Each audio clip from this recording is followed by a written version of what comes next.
We are fooled by randomness. Simple as that. Results might necessarily not mean anything. It simply may be a luck. Also, we tend to focus on the winners while ignoring the losers. This would be a quick introduction of this book. Now, let's dive deeper into it. Let's start. It doesn't matter how frequently someone succeeds if failure is too costly to bear. Simply put, you might be making this much money as a trader in this period of time for a couple of years, and single day, couple hours, you may lose 10 times more money. And it happens. It actually happens. Intellectual contempt does not control personal envy. Lucky fools do not bear the slightest suspicion that they may be lucky fools. Simply put, lucky fools start to bring logical explanation to why they achieve this certain thing because of this mathematical formula or etc. that could predict this black swan, the randomness effect. You start to make yourself believe it. Never ask a man if he is from Sparta. If he were, he would have let you know such an important fact, and if he were not, you could hurt his feelings. Quality of decision cannot be solely judged based on its outcome. And one of the best example of it would be Russian roulette. Think about it. Let's say there's six places, and only one of this thing is bullet in a roll, basically. And you survived. So are you going to judge your outcome based on that thing? So this is a very important thing to notice, a very important thing to have in our mind, because such occurrences actually do happen. Author states that I have no problem generally. Neither author has any problem with taking risks. But when someone takes this risk and is like, no, I did my best to minimize the risk. What you did? I mean, pull the trigger a little bit slower or faster, and that's how you minimize the risk. What do you mean when you say that you minimize the risk? There's no problem in taking risk, but then people are like, oh, I minimize the risk. What do you mean? Mathematics is principally a tool to meditate rather than to compute. Things are always obvious after the fact. Simple as that. Things are always obvious after the fact. A mistake is not something to be determined after the fact, but in the light of the information until that point. Let me repeat this again, it's a very important thing. A mistake is not something to be determined after the fact, but in the light of the information until that point is reached. That's, a mistake is not something to be determined. After the fact, that's not. But in the light of information until that point is reached, that point of downfall. We only see and count the winners to the exclusion of the losers. And the best example of this would be actors and writers, especially actors.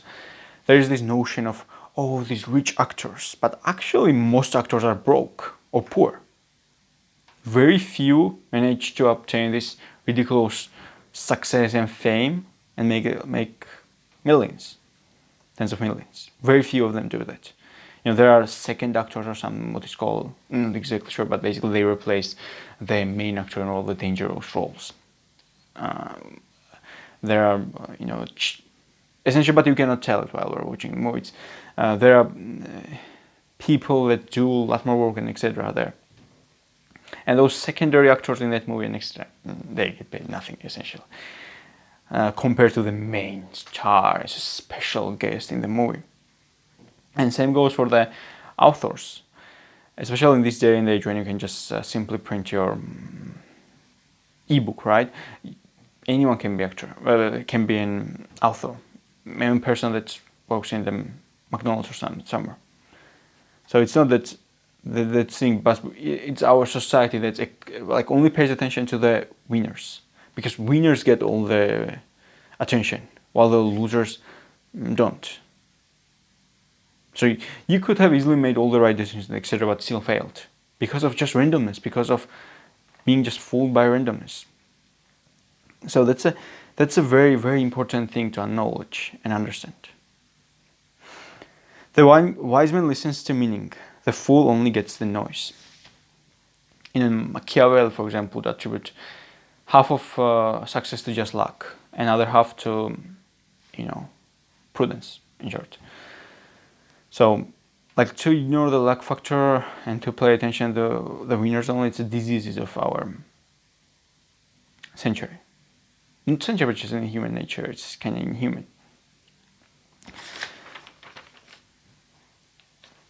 Survival of the least fit. I mean, we know in the text survival of the fittest, but what if it's a survival of the least fit? In a short span of time. In a short span of time, it could be the survival of the least fit.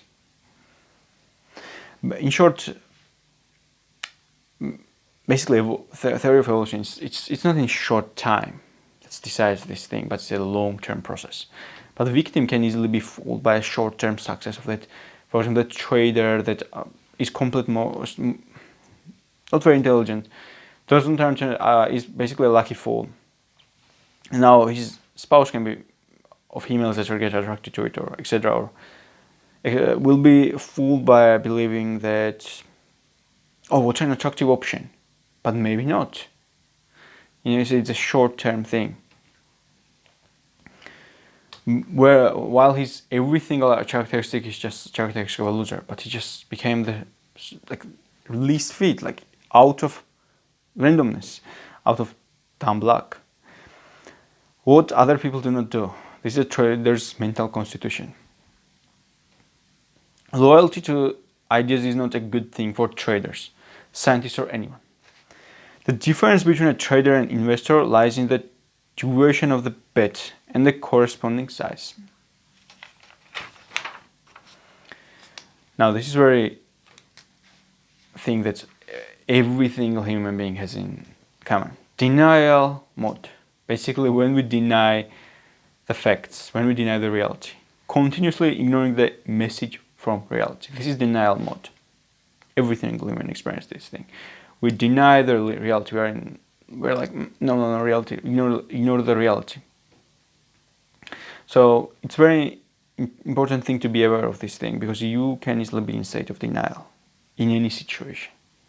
You may be even too compared to the other things, maybe you can be sure that something is up, but you are in state of denial and be like, no, this cannot be happening, this cannot be happening, this cannot be happening. No.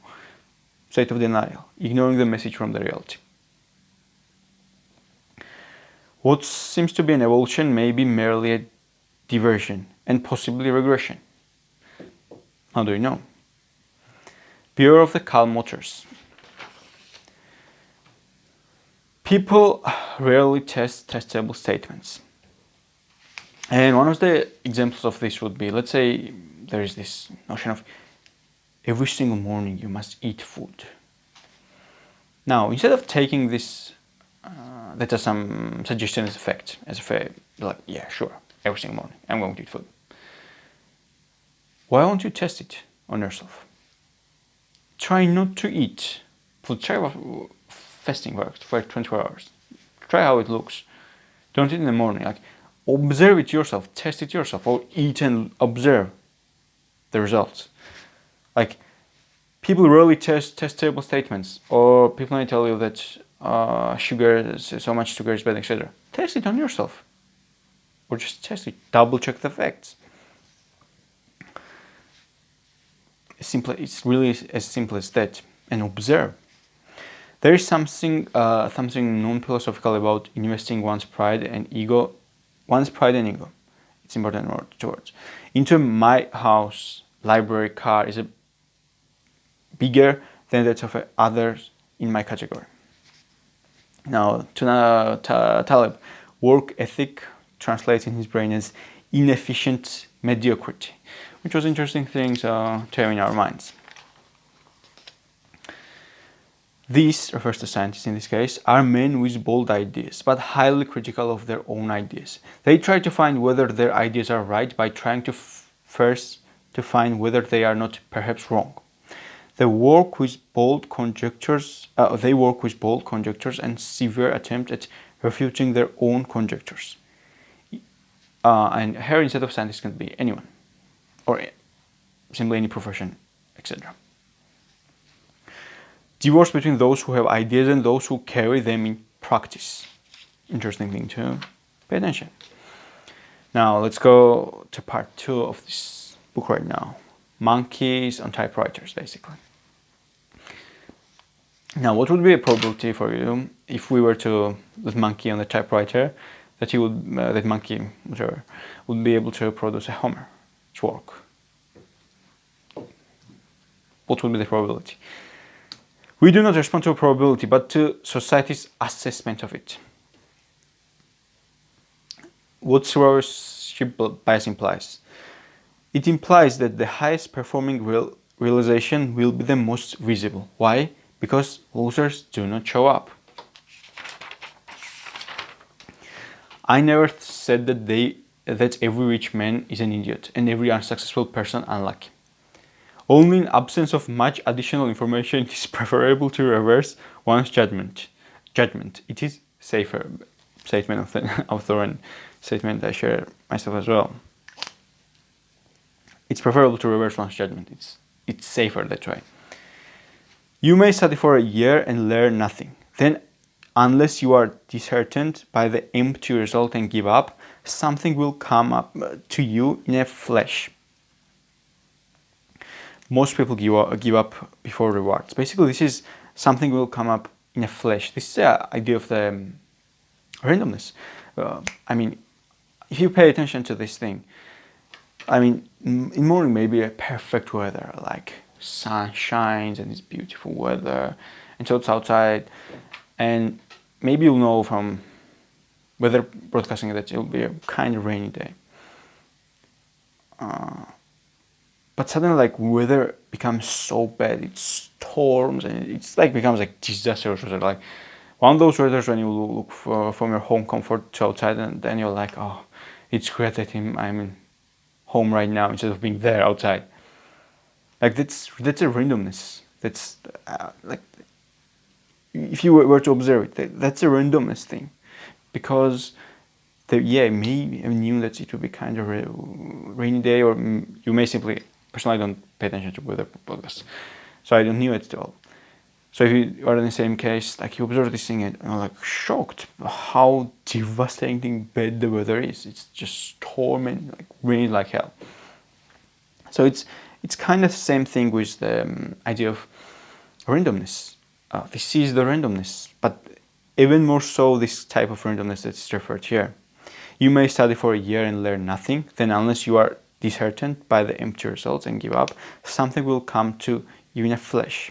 Most people give up before the rewards. Too much success is the enemy. Think about the punishment meted out on the rich and famous. And too much failure is demoralizing as well. It's a very interesting thing to have in our mind. Consumers, now this is how consumers think. Consumers consider a 75% fat-free hamburger to be different from 25% fat one.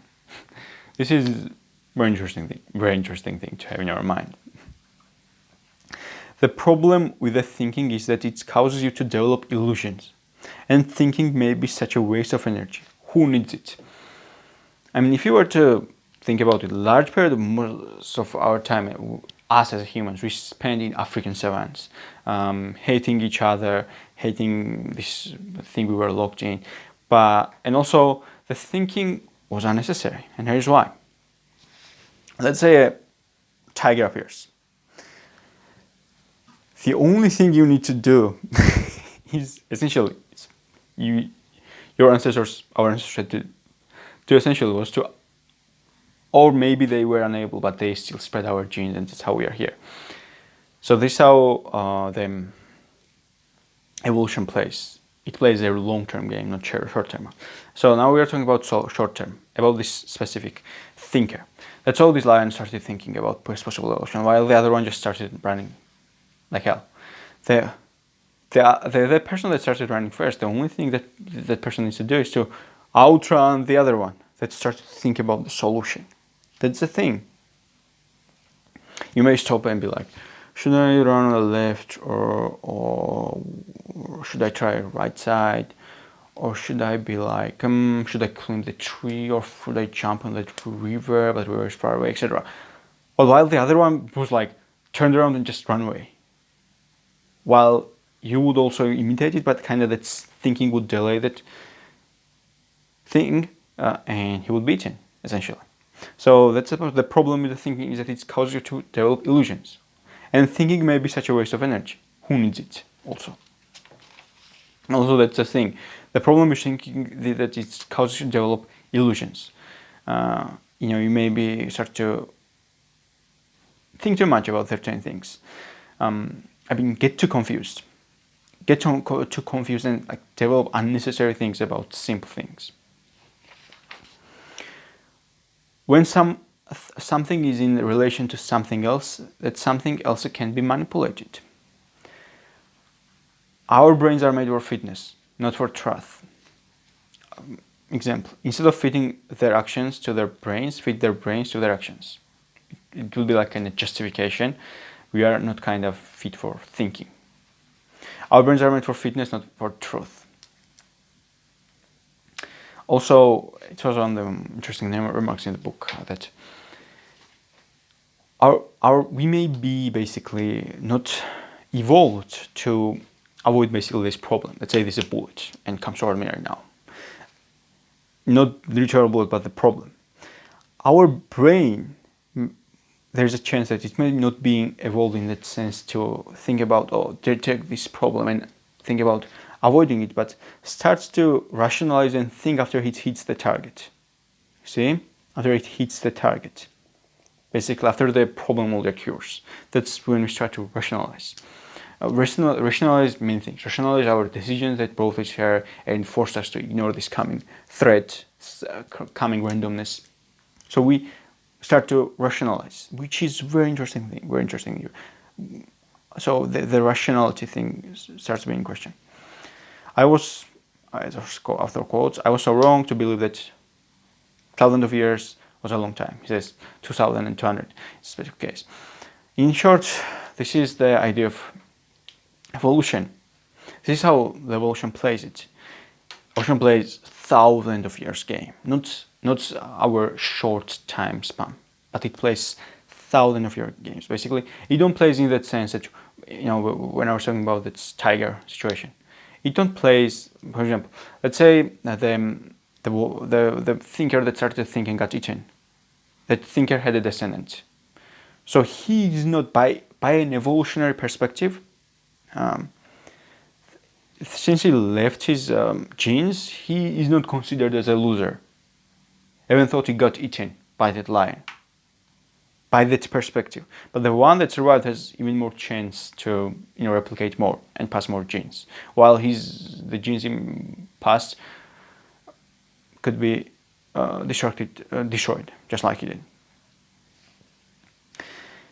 People overvalue their knowledge and underestimate the probability of their being wrong. Yeah, this is definitely true. Like we overvalue the knowledge, our knowledge, and underestimate the probability of being wrong. And when we are wrong, we are not just, oh yeah, we are wrong. We are wrong. And there is this thing where we need to be quickly able to readjust the situation, quickly able to take the message from reality, and pay attention and act accordingly. Now about the journalist. A journalist is trained in methods to express himself rather than to plumb the depths of things. The selection process favors the most communicative, not necessarily the most knowledgeable. Interesting thing, absence of evidence and evidence of absence. Now, we're going on part 3 and last part of the book. Living with randomness. Living with randomness is that we are, in the end, we think with emotions. Every single one of us are full of randomness. Every single one of us, everyone. The author of a book, the author of a book, anyone. But the difference is to acknowledge the thing. To acknowledge that thing to be full of randomness. And yeah, this is such a powerful line. Like we take things too seriously, and this line, "we take things too seriously," can be said to so many things. So many things. It refers to essentially everything. Like we take ourselves seriously. We take our little anthill too seriously. We take our little possessions, etc., too seriously. We take our life, our circumstances too seriously. Ourselves, our enemies, our friends, etc. We take so many things too seriously. Like if we are on the road, for example, drive a car and somebody signals behind us, there is clearly cars in front of us, we get angry. Like, oh, this, why are you signaling? Cannot you see this? Like, we take so many petty, not just petty, but so many things too seriously. There is this saying in science, do you know what happened to me today? Absolutely nothing. Absolutely nothing. Again, like, we take, we are just like bees dying on the riverbank. Like nothing we do has any lasting value or meaning. I think from billions and tens of billions of years from now, knows what will be like. And just like that, like we take things too seriously in that sense that we become too attached to things. And that's a trait of bad trader, bad businessman, etc. Noise needs to be ignored while a signal needs to be taken seriously. Yep. Most of us know pretty much how we should behave. Oh, this is just a timeless wisdom. All of us know it. Like all of us kinda innately know what to do. All of us kinda innately know what to do. And mirror this thing. Most of us know pretty much how we should behave. It is the execution that is the problem, not the absence of the knowledge. It's really timeless and thing that every single one of us know. We know what we should be doing today. We know what we should occupy ourselves with, but we are like, we don't want to execute this thing. We find the excuses, we take things, we delude ourselves with, like, oh, no, tomorrow, let me play, or let me do this thing and that thing. Because of this, we postpone it, and while we postpone these things we know we should be doing, life also is like, okay, buddy, I will also don't care to about you. Fool postpones his life. Nothing, fool is always ready to do things tomorrow. And tomorrow is the same thing. Tomorrow. The fool is always ready to start living. But not right now. But fool is always ready to start living tomorrow. Not right now. Not right now, but tomorrow. Fool is always ready to do that. But not right now, not today. Nothing could be accepted with certainty. It's a skeptic's teaching, one of the core foundations of the skepticism. Erases his opinion rather rapidly without the slightest embarrassment, about self-contradiction to be made culturally shameful. Like, if you are wrong, you should not, and this is a thing like I can feel as well since I'm recording these summaries of books. Or maybe I've said there then that thing, but I don't agree with the thing. That thing actually happened. Can happen. Oh, now should I stand on that opinion still? No, of course not. This is foolish. This is an act of complete moron to do that. Like, revise your opinion, and like, don't give a damn to that embarrassment. Everyone has right to contradict himself. Everyone. We are not perfect.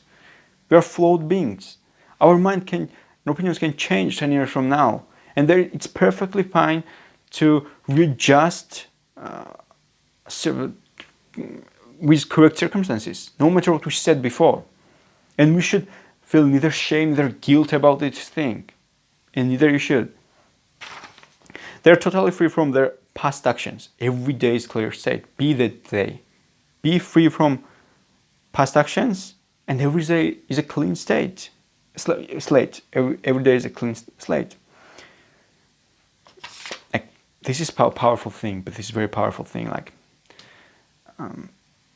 and especially for life generally, you should not feel guilty, and you should be able to, once you recognize you're being wrong, like, say it being wrong. Like, I've had this thing as well in my life when I was devoted ridiculously to religion, and I acknowledged that I was wrong, and I moved on. It wasn't easy, but I did it. Now, can you imagine if I stayed in this thing being like, oh my God, I've invested so many time and energy, and I read so many books and etc., and I wanted to become this thing, religious thing, and now should I just refuse this thing and people know that's what I was insane? It's embarrassing, foolish, etc. No. Every day is clean state. You, like, so you should, like, feel this shame for contradicting yourself. So what, you grew up, you made a mistake, you're human, everyone is human. Like, this idea of perfection is just nonsense. It's simple nonsense against the randomness. It's not against it, it's a nonsense thing. So, yeah. People confuse science and scientists. Yep. Now, he mentions, in the last chapter, about Stoicism. So, in the end of this video will be like Letters from a Stoic by Seneca. He mentions this here. It's a great review I have, and talks about this Stoicism part of suicide, which I talk about in that summary, which will be shown at the end of the video as well. So, and the idea that you should face it like a Stoic way, don't complain about it. As you, like, the only article Lady Fortune has no control over is your behavior, our behavior, essentially. This is the only thing Lady Fortune has no control over. It's our own behavior. And check that Letters from a Stoic video. And last thing, his profession somehow did not register fully into his treatment of physical risk. Basically, it refers to a trader, most likely. And this is it. If you enjoyed this video, and if you're maybe watched this first time or stuff, hit the like button, and if you have not subscribed already, hit the subscribe button. See you.